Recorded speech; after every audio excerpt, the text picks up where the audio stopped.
नमस्कार। राज्य शिक्षा शोध एवं प्रशिक्षण परिषद पटना बिहार में आपका स्वागत है। बच्चों, आज हम लोग कक्षा 9 में विज्ञान विषय के चैप्टर 8 यानी कि अध्याय 8, कौन सा है चैप्टर 8 बताइए आप लोग? हाँ बिल्कुल, गति के बारे में हम लोग पढ़ेंगे और सीखेंगे। ठीक है बच्चों? तो वैसे भी बच्चों आपको याद होगा कि पिछली कक्षाओं में भी हमने इसी अध्याय यानी गति के बारे में पढ़ा हुआ है। अब आप बताइए कि हमने लास्ट क्लास में क्या पढ़ा है गति के बारे में? पिछली कक्षाओं में क्या पढ़ा है? कुछ याद आया आपको? हाँ बिल्कुल, आप बिल्कुल सही समझे, बिल्कुल सही याद है आपको। हम लोगों ने जाना कि गति क्या होता है, फिर हमने जाना था कि वेग क्या होता है, फिर हमने आगे ये भी देखा था कि अदिश राशियाँ और सदिश राशियाँ क्या होती हैं।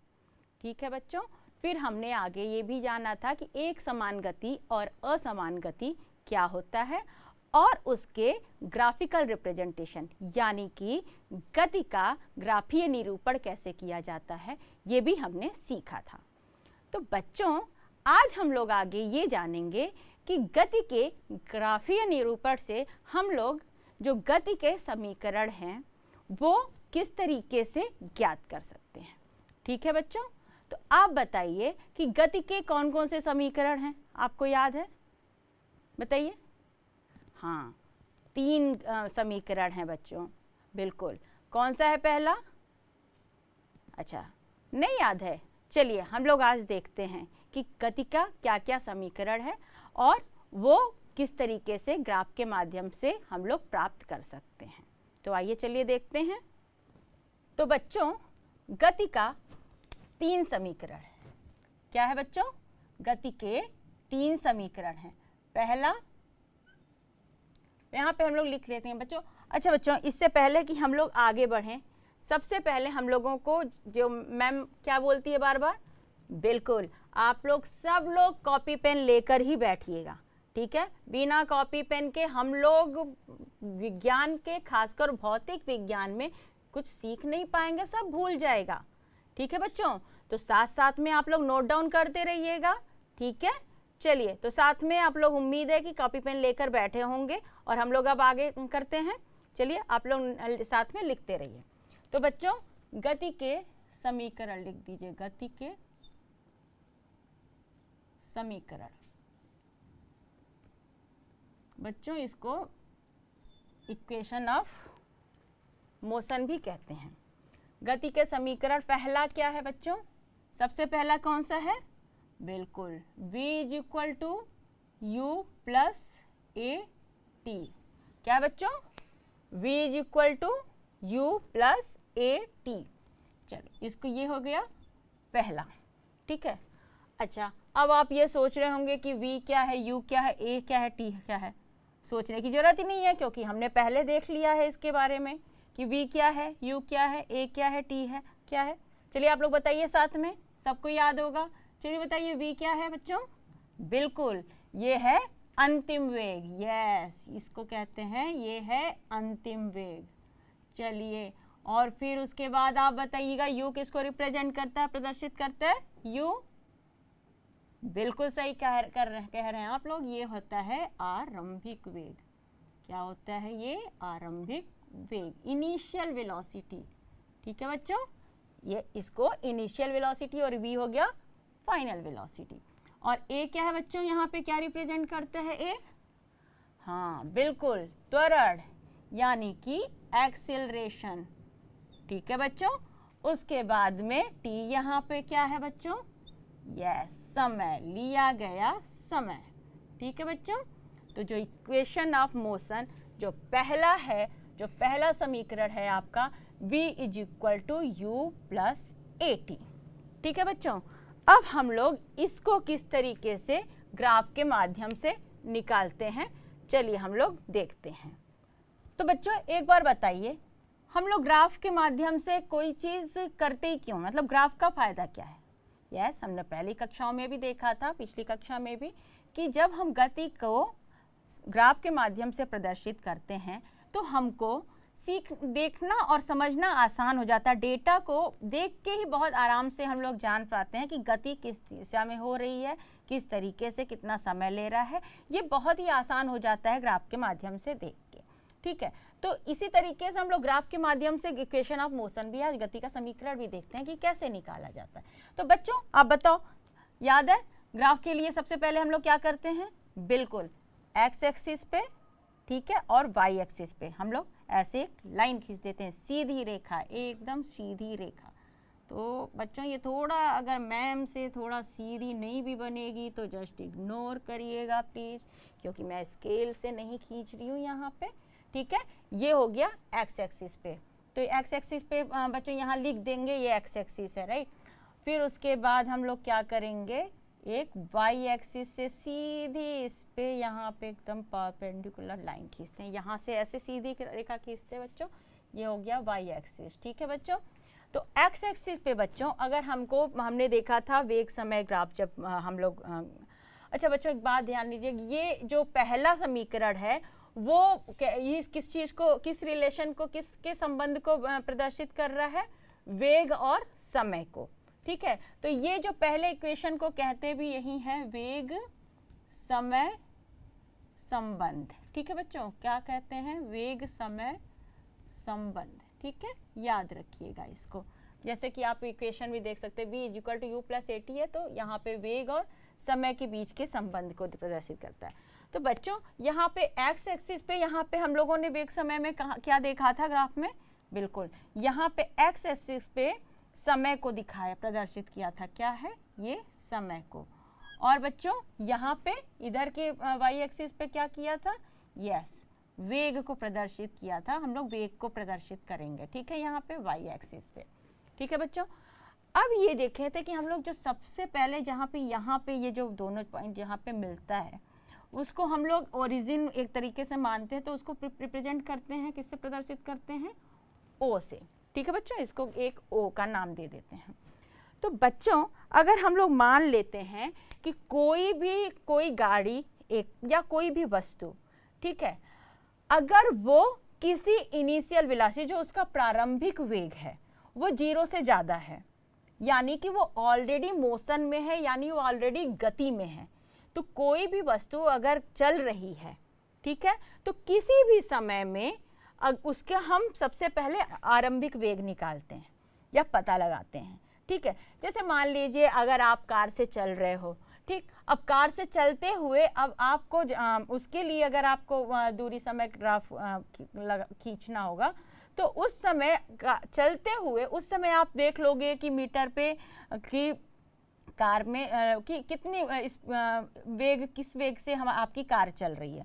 तो जिस समय आप उसको मेज़र करोगे वो आरंभिक वेग हो जाएगा, उसको हम लोग रिप्रेजेंट करेंगे यू से। तो यानी वो 0 नहीं, वो स्थिर से नहीं मतलब स्थिर पोजीशन से नहीं करते हैं, ठीक है। हम लोग चलते हुए अगर बात कर रहे हैं, अगर वो ऑलरेडी गति में है, तो ऐसे में अगर मान लीजिए हम इस पॉइंट पे कर रहे हैं, तो इस पॉइंट में जो उसकी आरंभिक वेग होगा बच्चों, वो हो जाएगा ये u। तो क्या हो जाएगा बच्चों? वो u। तो यानी कि इतने देर में किस पॉइंट पे है ये? यस, u, ठीक है।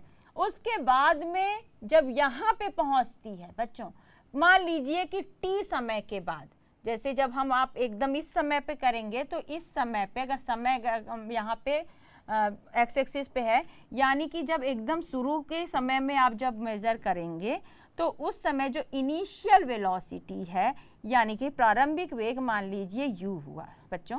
आप इसको यहाँ पे ऐसे भी लिख सकते हैं, यहाँ पे भी u लिख सकते हैं। तो बच्चों यहाँ पे ये कितना किस वेलोसिटी से मूव किया है? u से, किसी एक पॉइंट पे, ठीक। और मान लीजिए t समय के बाद, मान लीजिए t समय के बाद, मान लीजिए t समय कितना हुआ? ये हो गया मान लीजिए t समय। इतना t समय के बाद में यहाँ पे कहाँ पे पहुँच जा रहा है ये? इसकी वेलोसिटी हो जाती है मान लीजिए कितनी बच्चों? v। कितनी हो जाती है? v। तो ये t समय है बच्चों, यहाँ पे t समय है, तो यहाँ पे वेलोसिटी आपको देखना होगा। तो जैसे बच्चों हमने ग्राफ में पिछली कक्षा में देखा था कि यहाँ पे अगर करना होगा तो एक लाइन यहाँ से इसी के एकदम एक्स एक्सिस के पैरेलल यहाँ से ऐसे खींचते हैं लाइन, ठीक है, और यहाँ से इससे बच्चों मिलती हुई यहाँ से इसके ऊपर एक परपेंडिकुलर नहीं वाई एक्सिस के पैरेलल एक लाइन खींचते हैं, और ये जहाँ पे मीट करती है बच्चों, ये समझे, ये पॉइंट समझिए, ये यहाँ से ऐसे करेंगे, और ये जो जीरो से लेके ये कौन सा पॉइंट किस वेलोसिटी पे हो गई, किस वेग पे हो गया, हाँ ये यहाँ पे अंतिम वेग है।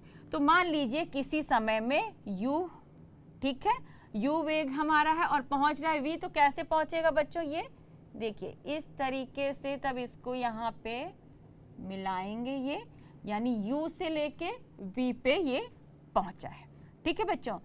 अब इसको बच्चों जब हमको ये समीकरण निकालना रहेगा सबसे पहले v equal to u plus AT का, तो सबसे पहले हम लोग क्या करेंगे बच्चों कि हम लोग पहला चीज आपको देखना होगा कि आपको पता है कि त्वरण क्या होता है, बताइए त्वरण क्या होता है, बिल्कुल प्रति यूनिट प्रति इकाई समय में जो वेग में परिवर्तन होता है, बिल्कुल आप सही याद है आपको।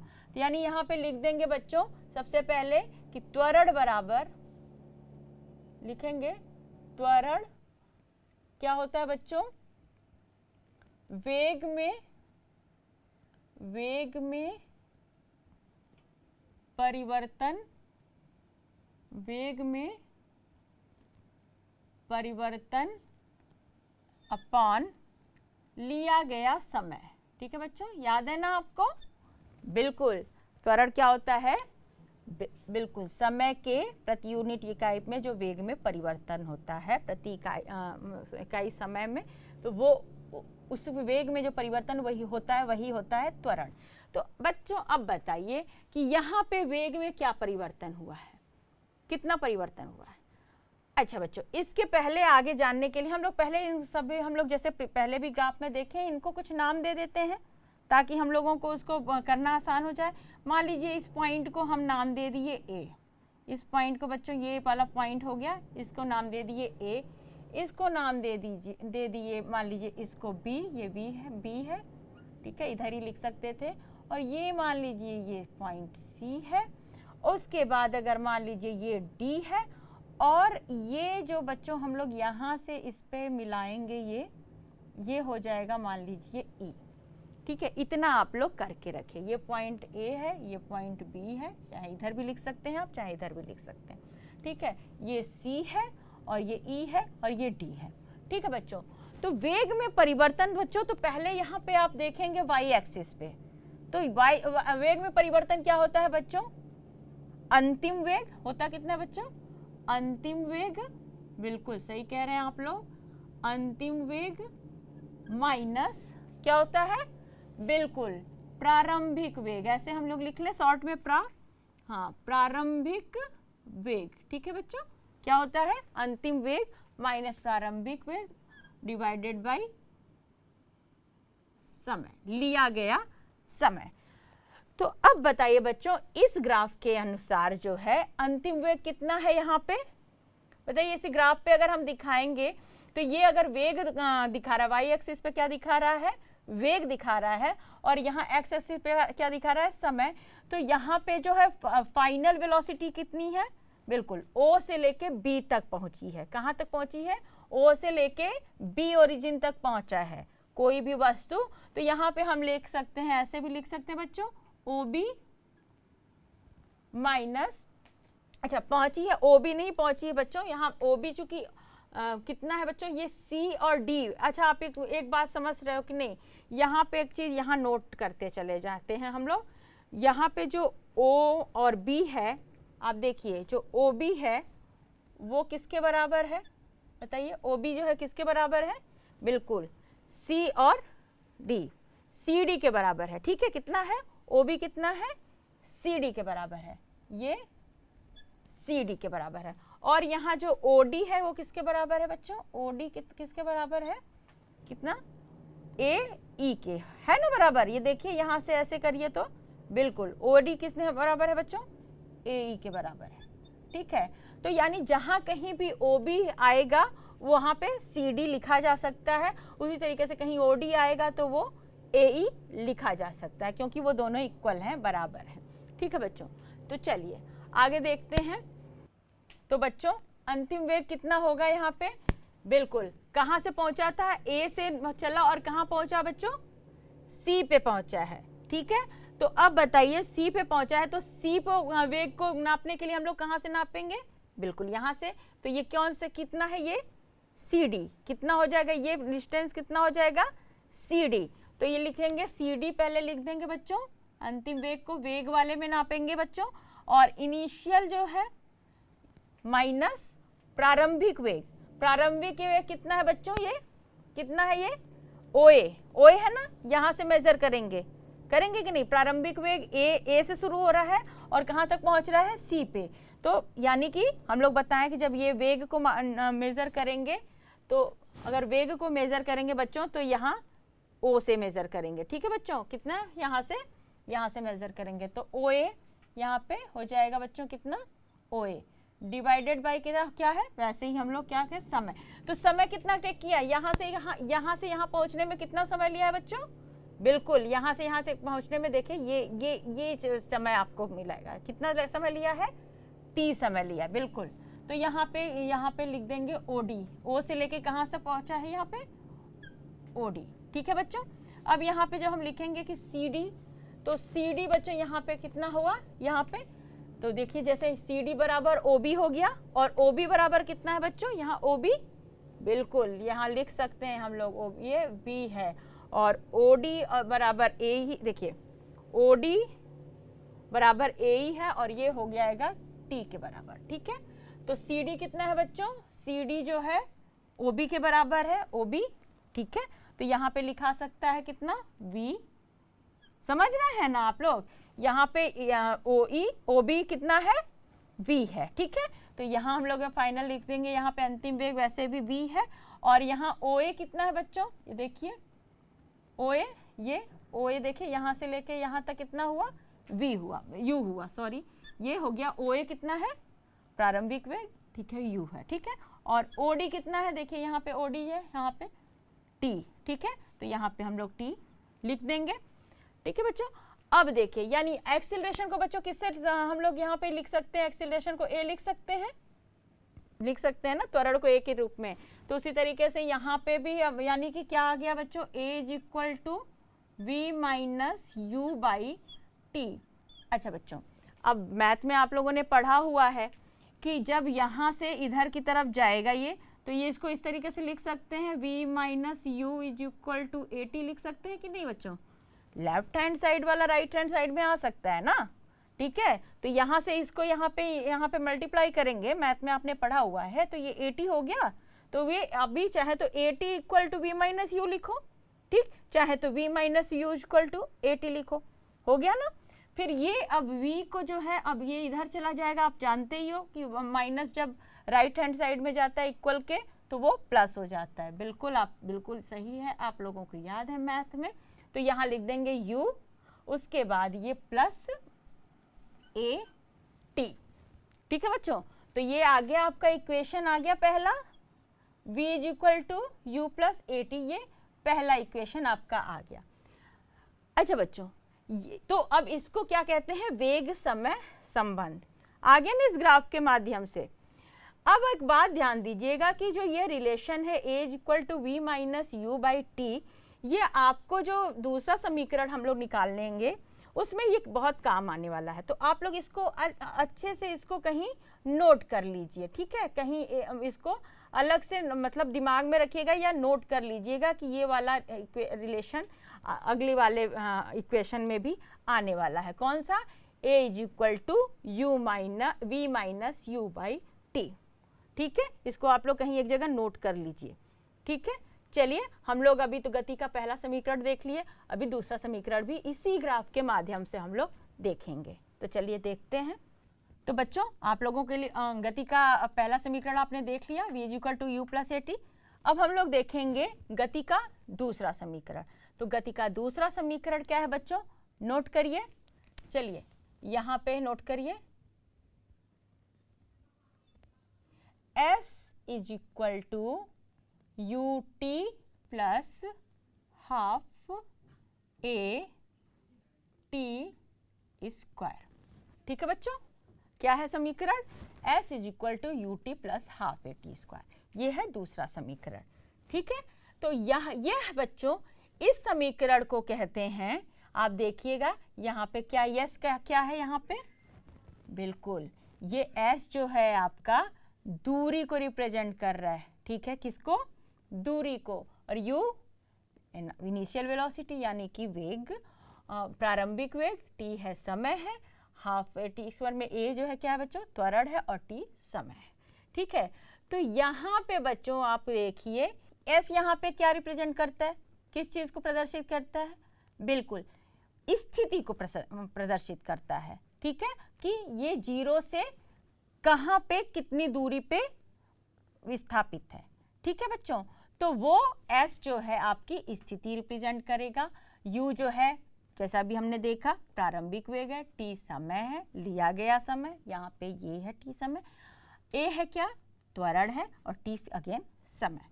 ठीक है, तो बच्चों आपने देखा कि ये किसके किसके बीच में संबंध है? स्थिति किसकी? किसी वस्तु की कहाँ पे स्थिति है, और किसके बीच में संबंध है? यस, समय। तो इसको कहते हैं स्थिति समय संबंध। ठीक है बच्चों, स्थिति समय संबंध, ध्यान दीजिएगा आप लोग। ठीक है बच्चे, ये जो आप लोगों का चैप्टर है ना बच्चों भौतिक विज्ञान का, ये चैप्टर आपको आगे की कक्षाओं में भी, अगर आप 11th में जाते हैं तो ये चैप्टर वेग ही, मोशन ही और भी विस्तार में आपको पढ़ने को होगा। ठीक है, तो अभी से आप लोग अच्छे से सीखे रहेंगे तो उसमें और अच्छे से आप लोग समझ पाएंगे और कर पाएंगे, इसलिए आप लोग इसको बहुत अच्छे से ध्यान में रखिएगा। ठीक, तो S equal to U T plus half T square है। अब हम लोग इसको इस ग्राफ के माध्यम से निकालेंगे।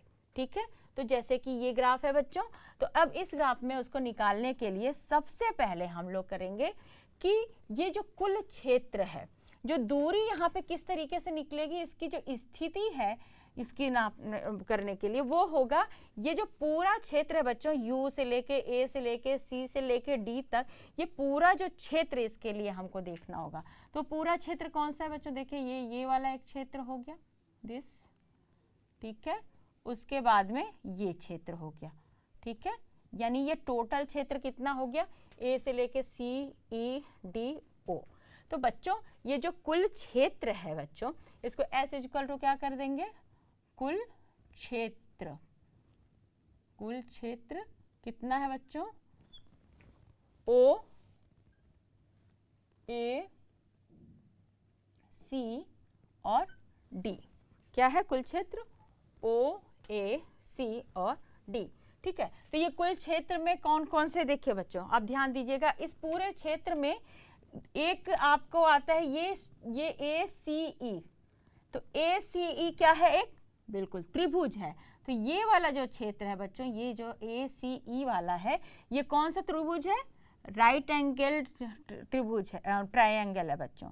ठीक है, तो यहाँ पे जो है ये एक ट्रायंगल है, यहाँ पे त्रिभुज है बच्चों। और आप जानते हैं त्रिभुज का क्या फॉर्मूला होता है? बिल्कुल हाफ 1/2 गुणे आधार गुणे बिल्कुल ऊंचाई। चलिए पहले हम लोग देखते हैं, पहले कुल क्षेत्र को लिख लेंगे। तो कुल क्षेत्र क्या है बच्चों? ये है इस ट्रायंगल, इस त्रिभुज का क्षेत्रफल। तो क्या है त्रिभुज का? कौन सा त्रिभुज? ट्रायंगल कौन सा बच्चों? ACE। कौन सा ट्रायंगल है? ACE।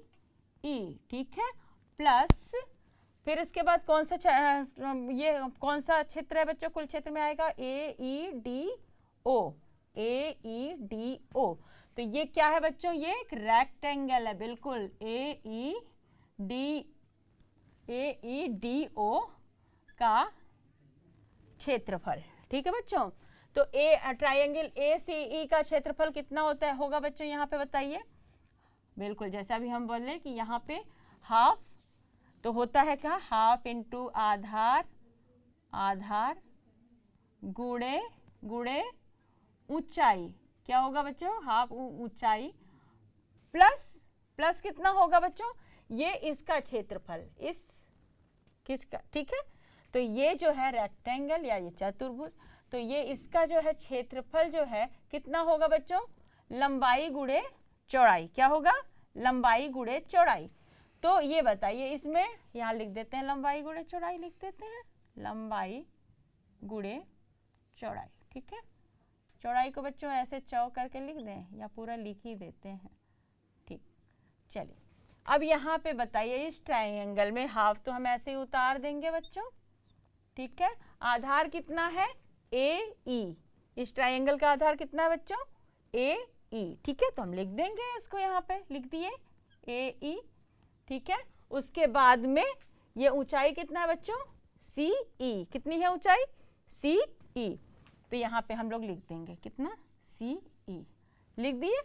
ठीक, प्लस प्लस कर देंगे। अब इसकी लंबाई कितने है बच्चों, यहाँ पे लंबाई कितनी होगी इसकी, बिल्कुल यहाँ से नाप करेंगे ओडी, यहाँ से नापेंगे तो ओडी। ठीक है, और फिर उसके बाद में ये जो है ये कितना है, ठीक, चौड़ाई कितनी हो जाएगी, ए ओ। ठीक है, गुणे ए ओ। ठीक है बच्चों, चाहे तो बच्चे ए ओ लिख सकते हैं, ई डी लिख सकते हैं, जैसे हम लोग जान ही चुके हैं पहले भी कि ए ओ बराबर, यहाँ पे एक बात ये भी लिख सकते हैं कि ए ओ बराबर कितना है, ई डी। ठीक है बच्चों, और ये बराबर हो जाएगा यू के। ठीक, तो यहाँ पे हाफ इंटू ए ई की जगह क्या लिख सकते हैं बच्चों, ए ई। ये कितना है, ए ई की जगह बच्चों ओ डी लिख सकते हैं कि नहीं, जैसे यहाँ पे हम लोग कर रहे हैं ए ई जो है ओ डी है के बराबर है, और ये कितना हो गया टी। तो यहाँ पे हम लोग ए ई की जगह लिख देंगे ओ डी, या तो यहाँ पे लिख देंगे टी। यहाँ हम लोग लिख ही दें, एक स्टेप और बढ़ा दें, ओ डी लिख दें और इंटू सी ई, इंटू सी। सी कितना है बच्चों यहाँ पे, सी ई।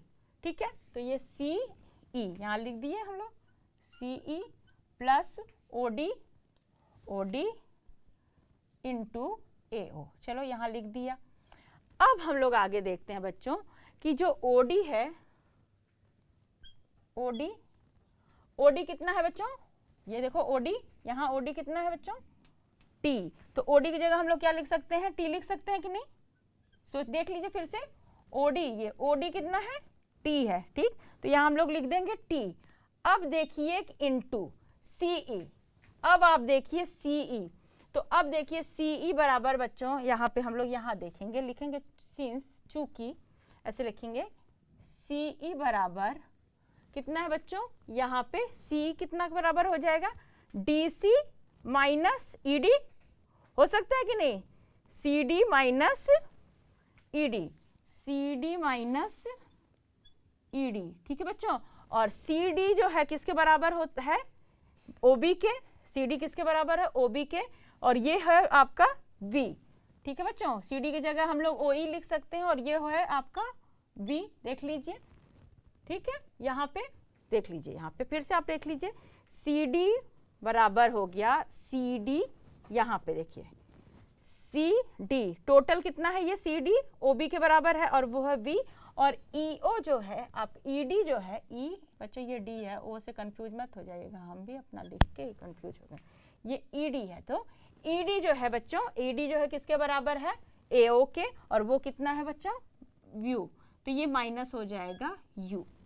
ठीक है, तो अब यहाँ पे सी की जगह आप लिख सकते हैं वी माइनस यू। ठीक है बच्चों, और प्लस ओ डी क्या है बच्चों, ओ डी कितना है टी, और ए ओ कितना है आपका, बिल्कुल यू, कितना है यू। तो अब आप इसको यहाँ से लिख दीजिए, ये है आपका हाफ इंटू टू को बच्चों हाफ टी भी ऐसे लिख सकते हैं कि नहीं, इंटू की जगह अगर आप ऐसे सीधे लिख दें चलेगा ये ऐसे। ठीक है, प्लस यहाँ टी इंटू यू को आप यू टी भी लिख सकते हैं ना, बिल्कुल। तो ये अब आप ध्यान दीजिएगा, जो हमने बात किया था कि ये आपको जो हमने बोला था कि v minus U by A equal to T आपको अगले इक्वेशन में काम आने वाला है, और हमने बोला था कि आप नोट कर लीजिए, तो आपने नोट किया था ना। ठीक है, क्या हमने नोट करने को बोला था, बिल्कुल हमने नोट करने को आपको बोला था कि आप बच्चों नोट करो कि यहाँ हम लोग लिख सकते हैं कि वहाँ हमने बोला था v minus U upon A equal to आप टी आपको बोले थे कि ये आप याद रखिएगा। यहाँ हम लोग लिख देते हैं कि समीकरण ए से, समीकरण 1 से, ठीक है, यहाँ पे लिख देंगे v minus U is equal to T. तो बच्चों यहाँ जो v माइनस यू है, यहाँ पे एक बात यहाँ लिख सकते हैं कि नहीं, v minus U is equal to A T लिख सकते हैं कि नहीं, बताइए। जो v minus U is equal to T है, तो अब यहाँ पे लिखते हैं, चलिए बताइए। यहाँ पे v minus U upon A is equal to T था, तो v minus U is equal to कितना हो गया, ए टी हो गया। ठीक है बच्चों, तो यहाँ पे v माइनस यू की जगह हम लोग क्या लिख सकते हैं, ए टी लिख सकते हैं। तो हम लोग यहाँ से अब बच्चों यहाँ करेंगे, जगह नहीं है इसलिए हम लोग ऐसे लिखेंगे, ठीक है। अब इसके बाद यहाँ पे लिखेंगे, तो यहाँ पे हो जाएगा, यहाँ पे खोल के लिखेंगे, इक्वल टू हो जाएगा हाफ टी, ठीक है। फिर v माइनस यू की जगह हम लोग क्या लिख सकते हैं बच्चों, यहाँ से ए टी, बिल्कुल हम लोग लिख सकते हैं यहाँ पे इंटू ए टी प्लस फिर यहाँ पे यू टी ऐसे ही उतार देते हैं। ठीक है बच्चों, अब इसको जो है, और ये सब जो है ये किसके बराबर है बच्चों, एस के बराबर है। देखिए एस हम लोग एस से निकालना शुरू किए थे ना, एस के, तो ये हम लोग हाफ यहाँ पे A T, T into T square हो गया, इसको ऐसे लिख सकते हैं ए ऐसे लिख सकते हैं, और टी स्क्वायर लिख सकते हैं ना बच्चों, और प्लस हो गया यू टी, ठीक है। और इसको हम लोग ऐसे लिख सकते हैं कि S is equal to U T plus half A T square, ठीक है बच्चों। और यही हमारा जो है देखिए दूसरा समीकरण था। तो ये हो जाएगा, इस तरीके से आपको ग्राफ के माध्यम से ही दूसरा समीकरण आप लोग निकाल सकते हैं। तो बच्चों आज हमने क्या देखा, हमने देखा कि ग्राफ के माध्यम से गति का पहला समीकरण और गति का दूसरा समीकरण किस तरीके से प्राप्त होता है। अगली कक्षा में हम लोग देखेंगे कि ग्राफ के माध्यम से ही गति का तीसरा समीकरण किस तरीके से हम लोग प्राप्त करेंगे, और एक समान वृत्तीय गति के बारे में जानेंगे। तब मिलते हैं अगली कक्षा में, तब तक आप लोग हंसते रहिए, मुस्कुराते रहिए और विज्ञान के विषय को पढ़ते रहिए। नमस्कार।